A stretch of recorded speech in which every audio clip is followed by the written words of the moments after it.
University మంచి భవిష్యత్తు కోసం తెలుగు విద్యార్థులు ఇష్టపడే యూనివర్సిటీ.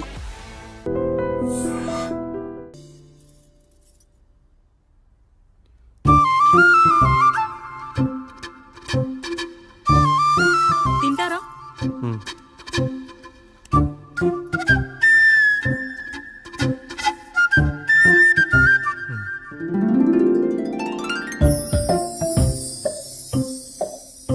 ఫస్ట్ టైమా? అవును, మీకెలా తెలిసిపోయిందండి? అంటే మా బామ్మ చెప్పింది.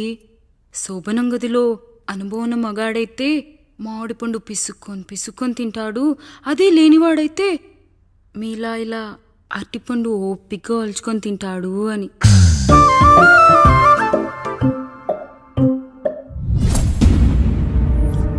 ఏంటవి?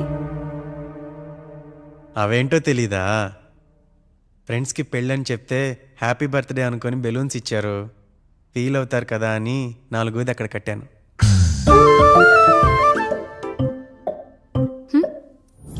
ఈ అన్నయ్య వచ్చాడు. పిల్లల గదిలోకి వెళ్ళారా? వెళ్ళారండి. మీరెంత ఏంటి ఇంత రాత్రి అయినా ఇంకా పడుకోలేదా? మీరు లేనిది ఎప్పుడైనా పడుకున్నామా అన్నయ్య? అందరం కలిసే కదా పడుకునేది మావయ్య. సరే సరే, అందరం పెద్దోడి గదిలో పడుకుందాం. ఈ రోజు వాడి శోభనం కదా, అసలే కొత్త. పక్కనుంటే ధైర్యంగా ఉంటుంది. పక్క నుండి దగ్గరుండి జరిపిద్దాం. పదండి.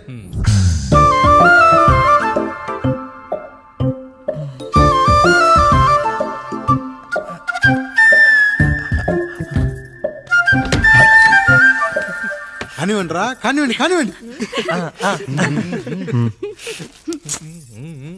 మీరేంటి మావయ్య ఇక్కడ పడుకుంటున్నారు?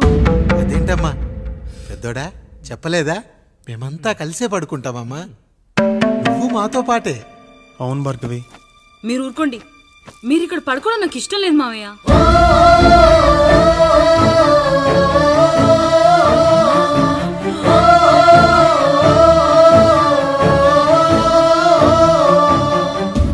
అదేంటమ్మా అలా అంటావు? ఎన్నో చూశాం, ఎన్నో చేశాం. దుక్కి దున్ని కోత కోయకుండానే ఈ విత్తనాలన్నీ మొలకొచ్చాయంటావా తల్లి? అవన్నీ నాకు తెలియదు మావయ్య. మర్యాదగా బయటికి వెళ్ళండి.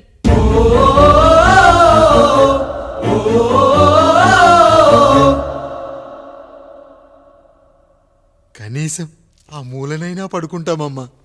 నువ్వైనా చెప్పరా పెద్దోడా? అంటే తను ఇబ్బంది పడుతుంది కదా నాన్న.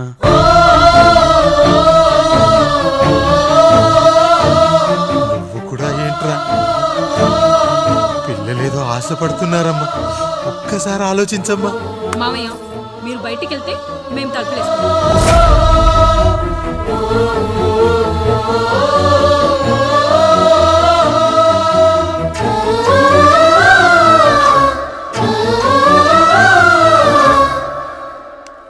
వేసుకోండి అమ్మా, వేసుకోండి.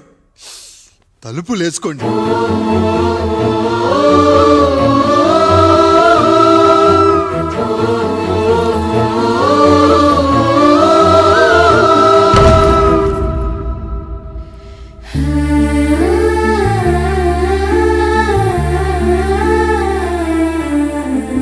నాయుడు, బిడ్డలు జాగ్రత్త.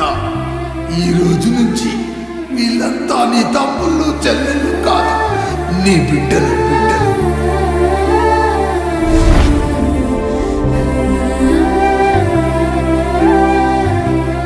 జానకి, ఏమండి? సావిత్రి, ఏమండి? లక్ష్మి, ఏమండి? మన గదిలోకి పదండి. ఇక నుంచి ఎవరి పిల్లలతో వాళ్ళ గదిలోనే పడుకోవాలి. ఇది ఈ రోజు నుంచి ఈ వంశానికి రాస్తున్న కొత్త శాసనం. అయ్యా అలా అరకండి అయ్యా. మీరు లేకుండా మేము ఎప్పుడైనా విడిగా పడుకున్నాము. అంతా కలిసే కదయ్యా పంచుకున్నాం. వెళ్ళరా వెళ్ళు. నీకు భార్య ఉంది, నీకు పడగది ఉంది. వేసుకోండి రా, మీరు వేసుకోండి. తలుపులు వేసుకోండి. మీరు కూడా ఏంటండి పిల్లలేదు? చిన్న పిల్లల వాడిని ఉయ్యాల్లో ఆడించేటప్పుడు పక్కనే ఈ నాన్న కావాలి. బడికెళ్ళేటప్పుడు పక్కనే ఈ నాన్న కావాలి. గుడికెళ్ళేటప్పుడు కూడా పక్కనే ఈ నాన్న కావాలి. కానీ శోభనం గదిలో మాత్రం పక్కనే ఉంటానంటే బరువయ్యాను జానకి, బరువయ్యాను.